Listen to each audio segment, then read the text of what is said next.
as a real estate agent, please do not click and get your mortgage. I really need you to use a local lender, especially in this market. And I think people will really be happy because they have someone taking ownership of their loan, which, and as a real estate agent too, if there's something that comes up and I'm like, what the heck is going on? I want someone to call. Right. I can't help you if I can't reach your lender. Right. I can't take care of those behind the scene things that I need to take care of without you necessarily even have to know if I can't reach your lender. Right. So I just feel like, please use a local lender. As a real estate agent, I'm begging you. It makes everybody's lives a lot easier. They know our market. They know what's going on here. They know the real estate agents. They are invested. Right. Literally invested in making sure that loan closes. All right. Hi, everybody. This is Jeff Trudel with Premier Mortgage Lending. We're here with Terry Byerly of the Infinity Group, powered by Keller Williams. And we're talking a little bit about the current market conditions today, what first-time buyers or even move-up buyers can expect in the current market. So, Terry, give us your thoughts. I certainly will. Before we do that, though, Jeff, do you want to tell people a little bit about who you are? So basically I've been a loan officer now. This is my 21st year. At Premier Mortgage Lending, been going strong here for 4 years and have helped hundreds of home buyers over the course of the last few years navigate the mortgage market, particularly with the help of real estate agents like yourself. We've developed a great partnership over the years, and I know that my clients are always in good hands when they're working with you. So. Thanks, and I feel exactly the same way. I really do. I enjoy working with you very much, and I think we have a really good relationship. And I never worry about sending my clients to you, and in many cases, you've actually saved deals for me, which I totally appreciate. But anyway, so getting back to the market, just, people should be aware that it's tough out there for buyers right now in southern New Hampshire and Massachusetts. I'm licensed in both states. Especially in certain towns. We really have a situation where there's low inventory. Not a lot of people are selling, but we have tons of buyers, largely because of low interest rates and other situations in the economy right now, including COVID.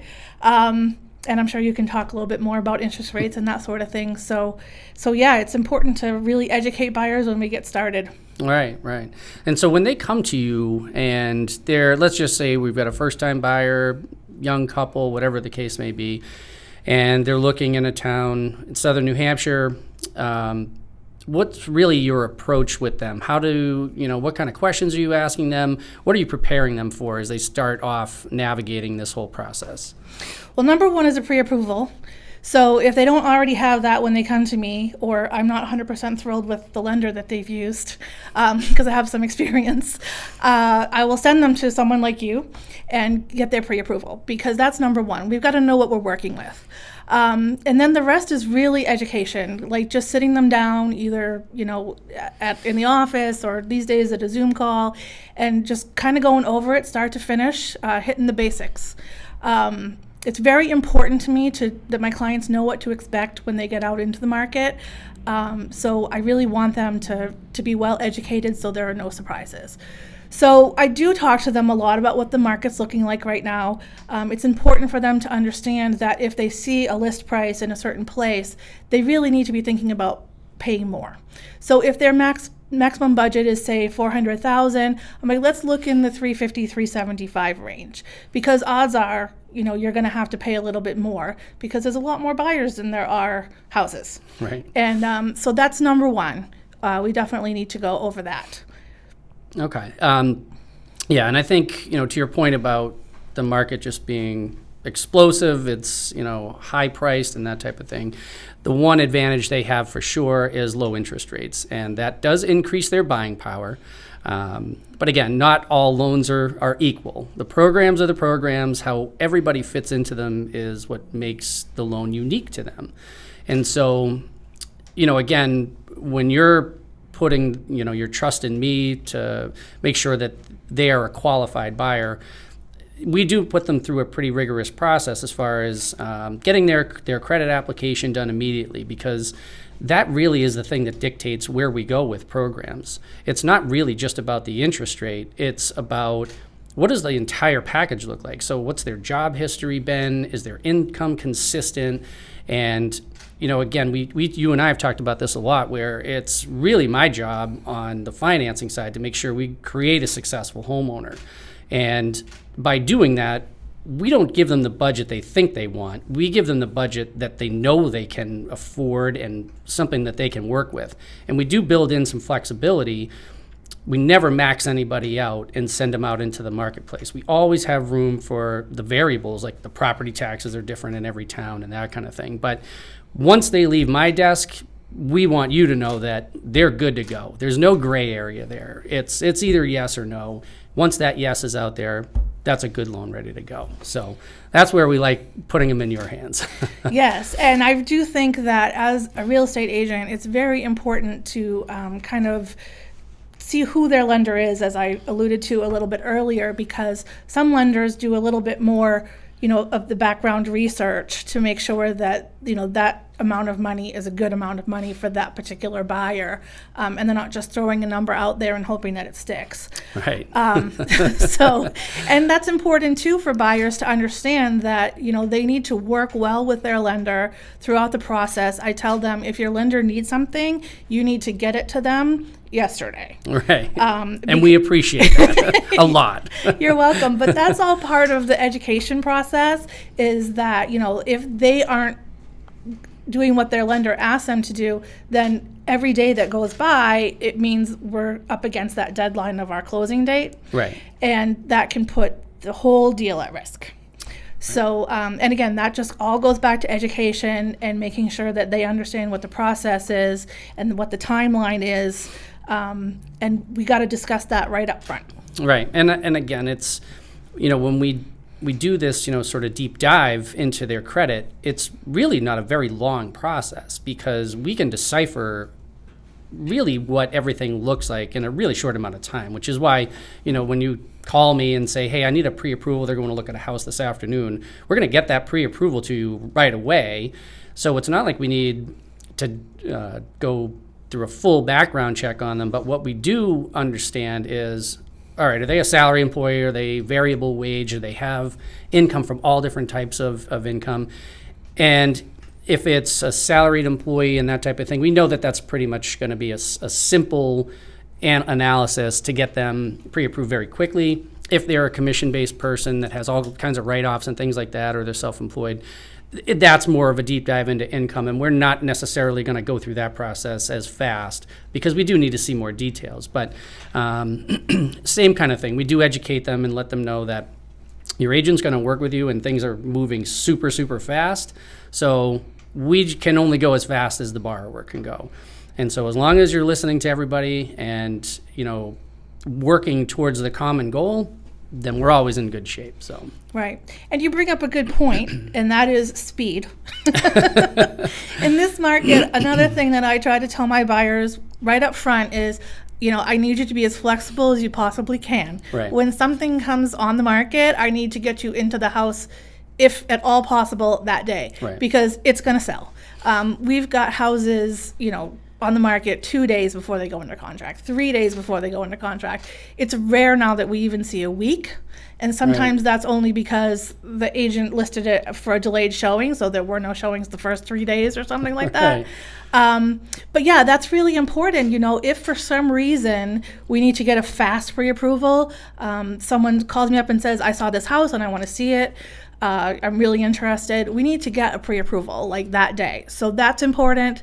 And it doesn't mean that the pre-approval is no good because it's fast. Right. It just means that, there are certain lenders that can get it done. Right. Or, I've had situations where for whatever reason we're in the middle of the deal and we have to change lenders. In that case, having someone that can give us a pre-approval and say, yeah, this is going to work really quick, because now we're, again, button up against that deadline. Right. So all of that is very important right now.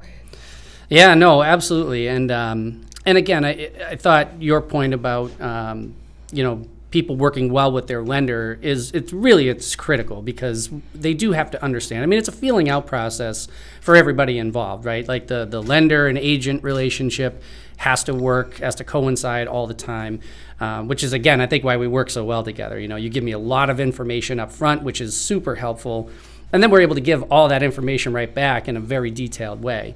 The one thing I think that a lot of the buyers get caught up on is rate, because that's all that's in the news right now. Rates are low, rates are low, rates are low. But at the end of the day, if you can't close on time, or you heard your friend got a rate, and not all these loans are created equally. So you have to be able to work with someone that's super flexible, which is we definitely have that ability. We're super agile. We can get loans closed really fast. We have access to 5,000 underwriters throughout the country, so we can get these loans underwritten really quickly.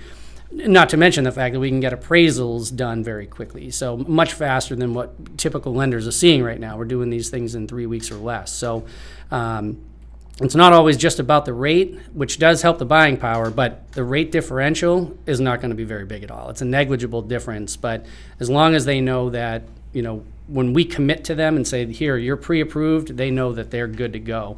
And I think that just gives you guys more confidence. Yeah. And exactly what you said, in real estate, it's not always about the money.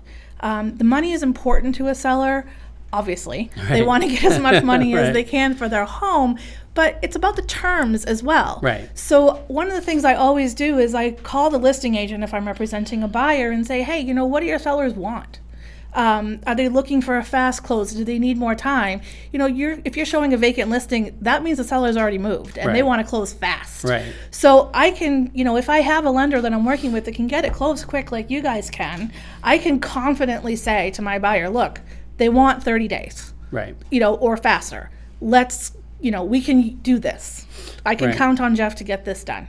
And then I can call you and you can say, yep, we can do it. Or, if there's a problem, you'll let me know. But I really think that that's really important. And you also mentioned communication. This is one of the things I pride myself in as an agent is really good communication. And I expect it of my team and the people that I work with. I get back to my clients quickly. I get back to other agents quickly. I try not to let anyone wait for me. And I really feel like you're the same. If I call you up, 9 times out of 10, you answer the phone. If I text you, 9 times out of 10, you get back to me in 5 minutes. That's what I do, and that's what I want my lender to do.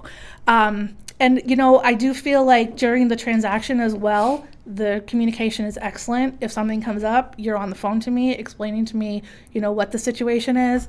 If everything's going smoothly, I get an email saying we've reached this point, we've reached this point, we reached this point. And as an agent, there's nothing more important because we're stressing. Throughout the transaction, we're thinking, okay, we're coming up on this deadline. We're coming up on this deadline. We come up on this deadline. What's happening? Right. And there's nothing worse, and especially being on the listing agent side, than not knowing what's going on. Like, okay, where are we in the process? Because you don't want to get to the loan commitment deadline and have the buyer's agent call you up and say, oh, by the way, we didn't get loan commitment. Now I got to put back on the market. It's like a whole thing, and it's not good for the seller. So, that part is really important to me, is to have a lender I can really count on and to know that, where we are in the process. Whether I'm representing the buyer or the seller, I want to know where I am. Right. And, and another good point there is, the key word is stress. The one thing that we will always try to do is take the stress out of the transaction, not only for the buyer, but for the agents as well. There is a lot of things that goes into a loan. It's not just as simple as give me your pay stub, give me your W-2, and we're good. There's a lot of fine details that happen around this, especially when things go beyond our control. So you have a lot of moving parts in this process, not the least of which is, title and appraisal, and those are the uncontrollables. There's nothing we can do about what gets found in any of those areas. But what we can do is communicate to you what is happening. So whether it's good news or bad news, it has to happen immediately, no matter what it is. But again, with as many transactions as you and I have done, the stress gets taken out of the transaction at the pre-approval level, at least as far as I'm concerned, because when we tell you the borrower's ready to go, I've done all my due diligence knowing that this is a qualified buyer that we have a means to an end with, and they're going to be good to go. And we want to take that stress off of them. We tell them up front, say, hey, we're going to be asking you for information throughout the process. We're going to tell you why you need it. And then once we have it all in, we're going to tell you everything is great, or if we need more, we'll get more. But we try to make it as seamless as possible so that you don't necessarily feel the stress that's on us while we're getting through the process. So. Yeah. That's what we try to take out of that, because we know you guys run around like crazy. I've said it over and over my entire career that the agent's job is infinitely more difficult than mine. Not only because you have to cultivate these clients from the ground up. I mean, in some cases out of thin air, some cases through your mediums for, lead generation or social media and that kind of thing. But they come to me and I'm just looking for information. And as long as they can provide what we need, we have a loan. Right. So. And I'll be honest with you, I don't stress when I'm working with you very much. I'm like, Jeff's got That's good this. to hear, because I stress about those things. I know. I do try. I mean, the same thing that you're saying, I always tell my clients, and you can ask them if they remember this conversation, I always tell them, my job is to make this process as at least amount of stress for you as I possibly can. Right. Like, I will take on the stuff that I can take on. That does not mean that there won't be stress. Right. There's going to be some. But most of my clients will come to me and they say, literally at the closing table, that was so easy. Yeah. And that's because I'm like dealing with a lot of stuff behind the scenes Right. that they're not seeing. Right. And I'm not telling them because I know we can resolve this. They Right. don't even have to know. Right. And that's sort of where I feel like we make a good partnership, because you and I can sometimes resolve things. It's like, what's going on? Exactly. Can we handle this? How are we going to handle this? But really, truly, there was much less stress in my life when I know my client is as you as a lender. Well, I appreciate that, and believe me, we feel the same way, and it's good because you've got to meet our team and talk to our team, and I think that's a critical part of it too, is that you don't necessarily need to know what we know on our side and know every detail of what's happening, but as long as you're comfortable with the process and you're comfortable with the people on the process side you're talking to, it's just like when we team up with our title partners. It's the same exact thing. Like, we know that if there's going to be an issue, they are on it for us from the first second that there becomes an issue.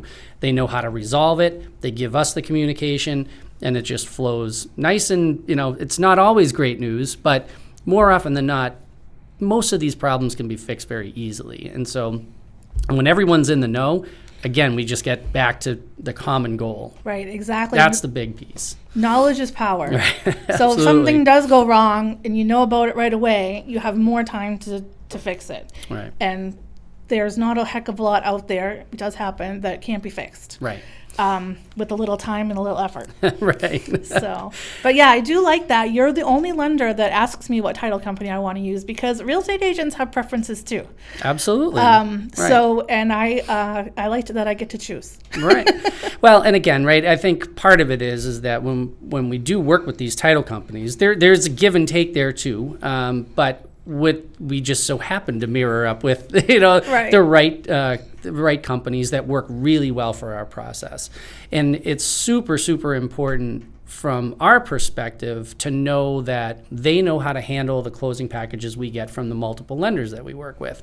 And that's a really, really critical point, because if you get like a small family attorney who happens to be related to somebody, in the transaction, but they only do 1 or 2 settlement transactions per year, that gets really, really convoluted for them, because they may not know how the systems work. They may not understand the timing behind it. And then with the speed that we try to work with, it can overwhelm them really quickly. So we're having good partnerships in every facet of this thing is really important in the transaction. And it's not stuff that the buyers necessarily see. The sellers certainly don't see it. But these are the things you and I stress about on a regular basis. Right. So. The behind the scenes stuff that we know has to be done. Right. The paperwork end of it kind of thing. Right. I think that's another thing that buyers and sellers don't always understand, the extent to which we are working behind the scenes on their behalf. Right. So that they don't have to deal with all that stuff. Right. And, that's how we obviously earn our pay. Right. Yeah. Otherwise, why pay us? I know. It would be nice to relax after like one transaction, but it just Right. doesn't happen It doesn't that way, work because that way. we go 1,000 miles an hour all the time. But Yeah. I mean, it beats the alternative, right? Yes. I mean, we want this. We want the market to continue to be strong and robust. And do you have any insight on what you think is going to happen here in the early 2021 market? Or Well, it's interesting because we have had, I'm speaking pretty much southern New Hampshire here. We have had kind of nothing on the market for the longest time. About 2 weeks ago, I think, I did a social media post where I kind of went through all the, several towns around us. And I could just look what's on the market in, the price range between 300 and 500,000, Right. because let's face it, that's where most people are at. And I was looking at numbers like 1, 0, and there's literally nothing on the market. And if something came on, it was gone. And I think that's really hard for buyers because they're excited Right. and they want to go out and buy a house. Like, this is the time, and there's nothing. Right. And then when they do go and look, it's like all these multiple offers. I am starting to notice, and I don't know the reason, but I'm happy. Maybe because we're getting to the end of January and people are starting to think about, okay, well now, what am I going to do next? Sellers are starting to put more houses on the market. So now I'm looking at 3 or 5. Right. So I feel like sellers are starting to understand that this is a really good time to sell. Right. Like a year ago when COVID first hit, the market just went, way down. And I think that made people really nervous. And they're like, well, I'm just going to do what I'm going to do. And then gradually prices just up, and they really have not stopped. It's going to be interesting to see because we didn't have really a spring market last year. It's kind of started in the summer. Right. So it's going to be interesting to see because normally around here, if we don't get too much snow, we end up with the spring market kind of late February. Right. So obviously we haven't had too much snow, so we'll see. But, the projections are, and this is, again, I don't want to take away from your portion of the program, but Not at my all. understanding is the projections are that while interest rates may rise, they're not expected to rise dramatically. Yeah, no, and that's everything that we're hearing is on point with that. The Fed came out and said they're going to keep rates low until 2023. That doesn't necessarily translate into interest rates for mortgages, but we know that we don't know how much more they can go down. So there's definitely more upside potential than there is downside potential. Right. But the moral of that story is that there's going to be a lot of affordability going forward. And, it's going to be interesting really to see whether we have the move-up buyer continue, because that's been a huge trend the last couple of years just because of that affordability factor and massive equity Right. build from a lot of people who've only been in their homes 2-3 years. Or whether there's going to be a lot more downsizing going on. It's going to be interesting to see what happens. Right. So one of the things I wanted to ask was whether or not are you seeing a lot of relocation here to the area due to COVID? Have you had a lot of Yes. clientele from around the country that's inquired here? Or? Yes, so that's been really interesting because since COVID started, there's sort of been this mass exodus from more populated areas. Mm-hmm. And I think there's kind of 2 things at play here. One is people kind of want to get out of where there's a lot of people. Right. And kind of had more space. And the other thing is because they're working remote, and some have even anticipated working remote long term, they sort of feel like they can live anywhere. And New Hampshire is a strong draw, particularly since many of the states around us will have, home prices are even higher. So people are saying, okay, well, I'm looking at New Hampshire and I can get a lot more bang for my buck, so to speak. I can get a bigger house for less money and interest rates are low. I can work remote. I don't have to worry about that commute. I can get away from people because Right. we have more space. So we are really seeing a lot of people come into the area, which again is adding to the problem we're having with too many buyers and not enough sellers. Right. That said, I don't want to make it sound like don't buy. This is a terrible time to buy because it's really not. It's Right. like you said, you got a lot more buying power with these low interest rates. It's not like there's no inventory. There is inventory. Maybe your first offer won't get accepted. Maybe it will. Maybe you'll have to make 3 or 4 offers, but eventually you will find the house that is supposed to be yours. Right. And I have yet to have anybody tell me that they regret buying the house they ended up with. Right. 9 times out of 10, well, really 10 times out of 10, they say, well, thank goodness we didn't get house 1, 2, or 3 because this house is so much better. Right. I don't have a single person that has said to me, gosh, this house is fine, but I wish I'd gotten 2 houses ago. Right. So again, I don't want to discourage anyone from looking. Right. We'll get it done. Yep. between you and me, we have a lot of tools in our toolbox to get, sellers to say, oh, that's a good offer. Right. No, I agree. We do. So yeah, no, it's one of those things where I do a lot of pre-approvals for people, and they keep telling me the same thing. There's nothing. And I just go back to them and say, listen, you have to be persistent but patient at the same time. You have to continue with the activity because it's the only way you're going to find something. And then I don't want to say that you may have to settle, because that's not necessarily the case. You're going to have to find something with opportunity, or maybe you do land on just the diamond in the rough, or you're the exact thing you're looking for. But you do have to be a little bit patient with it. And I think one of the really important things that people need to know too, as far as like the length of the pre-approval, because this comes up all the time. Like, when my pre-approval expired, what do I do? And it's really just a matter of updating credit. We don't just keep pulling credit over and over and over again. The credit will go for 120 days.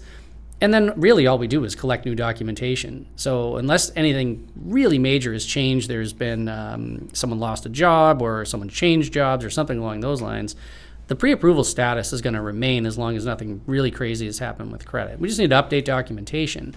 And that's happening more and more just simply because of the lack of inventory. Right. But like you said, I'm starting to see more activity with pre-approvals. We are hearing from sellers that they're getting ready to list. Some are relocating, some are, going to buy cash and, that type of thing. But yeah, it's going to be interesting to see what happens. Are you doing anything with new construction or seeing any stuff pop up in more rural areas? Yeah, actually. Not a ton of new construction where I want it to be. It's where all the people are. Exactly. But yeah, we are seeing a lot of new construction, or a fair amount of new construction. Not as much as I would like, but yeah, it's happening. So, and again, that's an option for people if they have some time. Right. And then they're not competing with, the whole multiple offer thing. If they can say, look, I'm going to do this new construction and it's going to take 9 months or whatever, 6 months for it to be built, as long as they're patient. Patience is key. Right. Having said that, I have not yet had a buyer that didn't find their house within 3 months, and most less than that. Right. So as long as you're patient and you're not expecting to buy a house next week, then you should be okay. Right. And I do think, too, that is a little bit part of the reason why we have low inventory is sellers are thinking, well, that's great, but how am I going to buy? Right.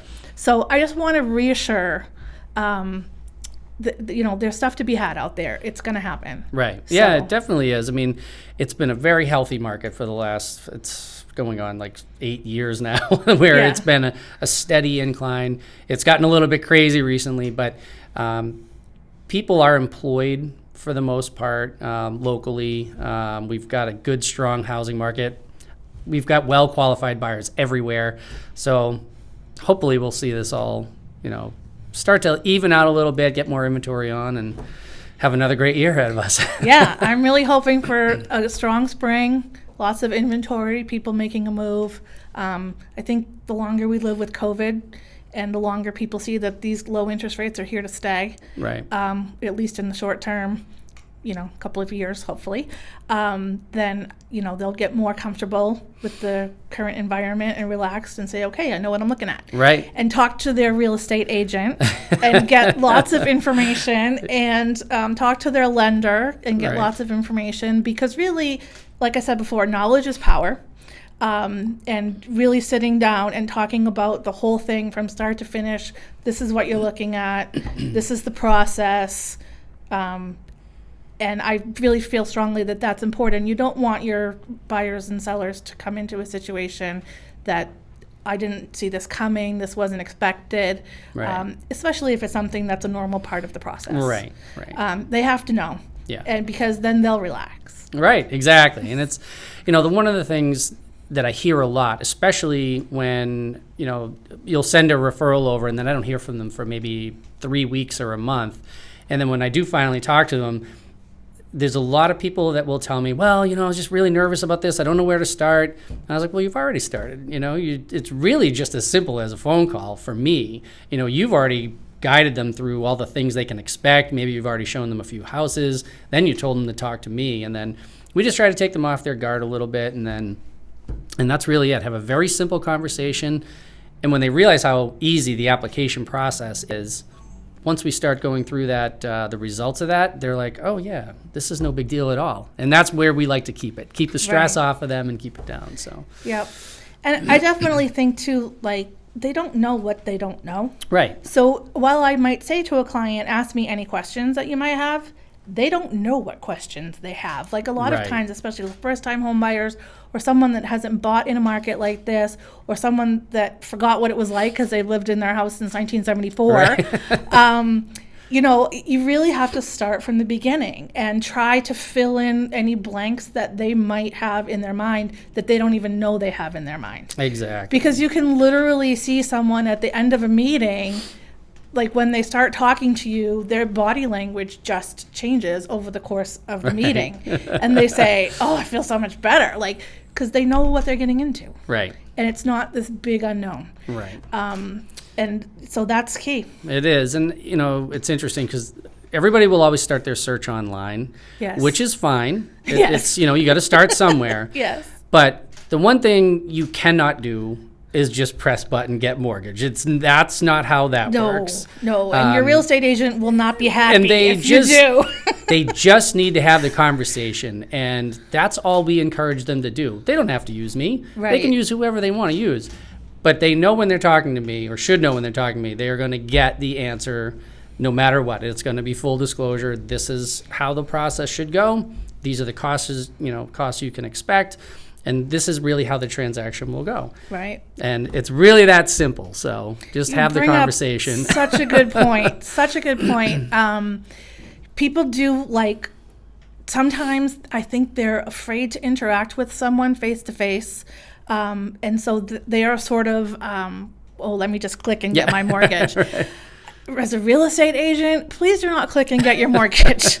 I really need you to use a local lender, especially in this market. And I think people will really be happy because they have someone taking ownership of their loan, which, you know, and as a real estate agent too, if there's something that comes up and I'm like, what the heck is going on?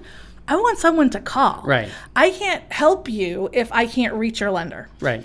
I can't take care of those behind the scene things that I need to take care of without you necessarily even have to know if I can't reach your lender. Right. So I just feel like, please use a local lender. As a real estate agent, I'm begging you.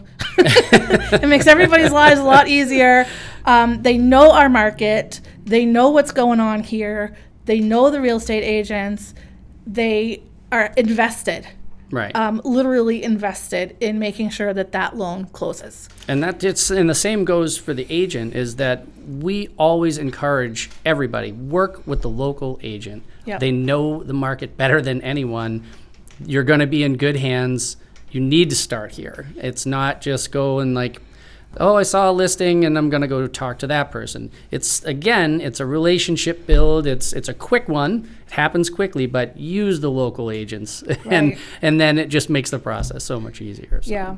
I mean, it's about trust is what it finally No doubt. boils down to. And like you say, relationships. And if you're in a relationship with a real estate agent or a lender, the more you work with them and the more you get comfortable with them, the more you feel like you can trust them. Right. Not always. And in that case, it's time to bail. Right.